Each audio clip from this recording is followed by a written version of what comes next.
नमस्कार मित्रांनो, श्री स्वामी समर्थ. आपल्या रिया मराठी टिप्स या यूट्यूब चॅनलवरती तुमच्या सर्वांचं खूप मनापासून स्वागत आहे. मित्रांनो, काही तिथी ज्या असतात ते इतक्या खास असतात की त्या दिवशी आपण काही नाही, फक्त देवाला 2 हात जरी जोडले तरी त्या दिवशी सुद्धा त्याचा लाभ होतो. तर अशीच एक तिथी आलेली आहे 21 मेला. तर काय आहे 21 मेला? 21 मेला आहे गुरु पुष्यामृत योग. तुम्ही म्हणाल ठीक आहे, गुरु पुष्यामृत योग येत असतो अधूनमधून, पण हा अधिक महिन्यामध्ये आलेला आहे, त्यामुळे या योगाचं खूप जास्त अधिक महत्त्व झालेलं आहे. 21 मेचा हा दिवस अत्यंत खास असणार आहे, कारण की या दिवशी अधिक महिना आहे, त्यासोबतच गुरु पुष्यामृत योग आलेला आहे.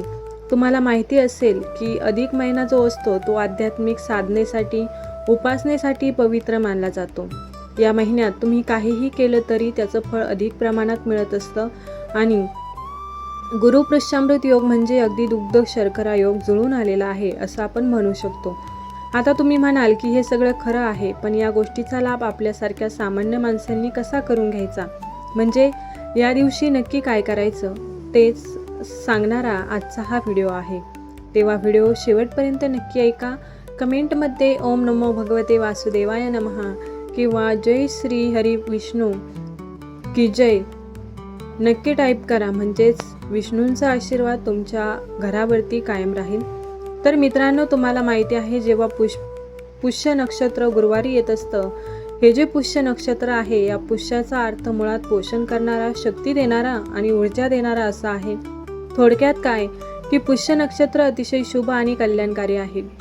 ऋग्वेदात पुष्याला तिष्य म्हणजेच मंगलदायी आणि मांगलिक तारा असंही म्हटलं गेलेलं आहे. गुरु पुष्यामृत योग पूजा, मंत्र, तंत्र, संकल्प, साधना, जप करण्यासाठी तर उत्तम आहेच, पण त्याचबरोबर या दिवशी तुम्ही गुरुमंत्र घेतलात तर ते सुद्धा उत्तम असतं. गुंतवणुकीसाठी सुद्धा हा योग फार शुभ मानला जातो. नवीन खरेदीसाठी तर हा योग उत्तम आहेच. पुष्य नक्षत्रावर म्हणजे गुरु पुष्यामृताला फक्त लग्न केलं जात नाही, पण बाकी सगळ्या गोष्टींसाठी हा योग अत्यंत शुभ असतो. आता यंदा हा योग मुळातच अधिक मासामध्ये आलाय, त्यामुळे या योगाचं महत्त्व तर असंख्य पटीने वाढलंय.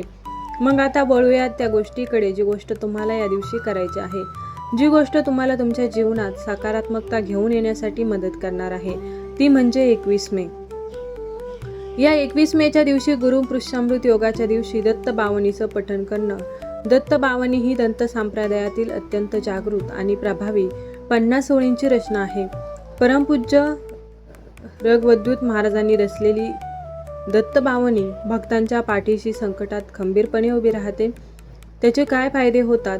घोर संकटाच्या वेळी किंवा आर्थिक अडचणीतून किंवा जीवनात मार्ग सापडत नसताना जर तुम्ही दत्त बावनीचं पठण करायला सुरुवात केली तर त्यामुळे दत्तगुरूंचे अदृश्य संरक्षण प्राप्त होते आणि कठीण प्रसंगातून बाहेर पडण्याचा मार्ग सापडतो.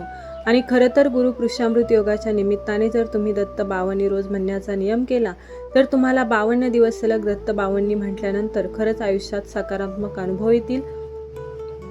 या योगापासून जर गुरुवारी तुम्ही म्हणण्याचा संकल्प केला तरी सुद्धा तुम्ही करू शकता. असे 52 गुरुवार करायचे, त्याचा सुद्धा चमत्कारिक अनुभव भक्तांना येतो. तुमच्यापैकी अनेकांनी हा अनुभव घेतला असेल तर कमेंट बॉक्समध्ये नक्की लिहा, कारण की तुमच्या अनुभवावरून इतरांना प्रेरणा मिळणार आहे. त्यामुळेच दत्त बावनीचं महात्म्य निश्चित ज्यांना माहीत नाही त्यांना ते कळणार आहे. त्यामुळे तुमची कमेंट महत्त्वाची आहे. आता आणखीन काय करू शकतो, तर अधिक महिना आहे आणि गुरु पुष्यामृत आहे, तर या दिवशी विष्णू सहस्रनाम म्हणणे किंवा ऐकणे अत्यंत पुण्यदायी असते. तर ते तुम्हाला जर म्हणता येत असेल तर अतिउत्तम, म्हणता येत नसेल तर तुम्ही ऐकू शकता, म्हणजेच एक दत्त बावनी म्हणू शकता किंवा विष्णू सहस्रनाम म्हणू शकता. अगदीच काही नाही जमलं तर दत्तगुरूंच्या किंवा भगवान श्रीहरी विष्णूंच्या कुठल्याही एका मंत्राचा जप 108 वेळा करू शकता. अगदीच साधं सोपं म्हणायचं झालं तर श्री स्वामी समर्थ किंवा श्री गुरुदेव दत्त यासारखे साधे सोपे मंत्र घ्या. त्यापैकी कुठल्याही एका मंत्राचा 108 वेळा जप या दिवशी नक्की करा. आता बऱ्याच जणांना एकाच व्हिडिओमध्ये खूप 2-3 उपाय सांगितले की गोंधळायला होतं, पण लक्षात घ्या ही एक खास तिथी आहे आणि या तिथीला तुम्ही काही ना काही सेवा करणं हे अपेक्षित आहे. त्या सेवेचा तुम्हाला लाभ होणार आहे. तो लाभ करून घ्यायचा असेल तर कुठलाही एक श्लोक, कुठलाही एक मंत्र, कुठलाही एक स्तोत्र, ज्या देवावर तुमची श्रद्धा असेल त्या देवासाठी तुम्ही म्हटलं तर त्याचा लाभ तुम्हाला होणार आहे. हा या गोष्टीचा मतितार्थ आहे. त्याचबरोबर तुमच्या आईपतीप्रमाणे या दिवशी दानधर्म नक्की करा. मग पैशाच्या स्वरूपात असेल, कपड्यांच्या स्वरूपात असेल, अन्नाच्या स्वरूपात असेल, कारण की ही तिथी इतकी खास आहे की त्याचं पुण्य तुम्हाला कैक पटीने मिळणार आहे. आता जर तुम्ही या दिवशी एखादं नवीन काम हाती घेणार असाल, नवीन कामाची सुरुवात करणार असाल, तर याआधीच तुम्ही एखादं नवीन काम हाती घेतलंय आणि त्यामध्ये तुम्हाला यश हवंय, तर या दिवशी तुम्ही गुरुपुष्यामृत योगाच्या दिवशी कुलदेवतेची मनोभावे पूजा करणं सुद्धा फलदायी ठरतं. गुरुपुष्यामृत योगात लक्ष्मी देवीचं पूजन किंवा लक्ष्मी देवीच्या मंत्राचं जप करणं, एखादा स्तोत्र म्हणणं, या गोष्टीने सुद्धा माता लक्ष्मी प्रसन्न होते. माता लक्ष्मीची कृपा आपल्यावरती राहते. तर मित्रांनो, थोडक्यात काय की अगदी खूप काही करायला जमत नसेल, अगदीच गोंधळ होत असेल, तर ही ती तिथी आहे. या तिथीचा तुम्हाला लाभ घ्यायचा आहे. तर काही नाही, 108 वेळा श्री स्वामी समर्थ म्हटलात तरी सुद्धा त्याचा लाभ होणार आहे, हे लक्षात ठेवा. कारण श्रद्धा भक्ती महत्त्वाची असते. काही ना काहीतरी करणं महत्त्वाचं असतं. देवासाठी आपला भाव महत्त्वाचा असतो. या तिथीचा जास्तीत जास्त लाभ तुम्ही नक्की घ्या आणि तुमच्या आयुष्यात सकारात्मक बदल घडवा. अशाच प्रकारच्या माहितीपूर्ण व्हिडिओसाठी आत्ताच आपल्या चॅनलला सबस्क्राईब करा, बेल आयकॉनला सुद्धा क्लिक करा, म्हणजेच नवनवीन व्हिडिओचं नोटिफिकेशन तुम्हाला मिळत राहील.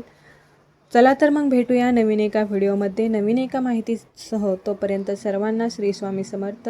धन्यवाद.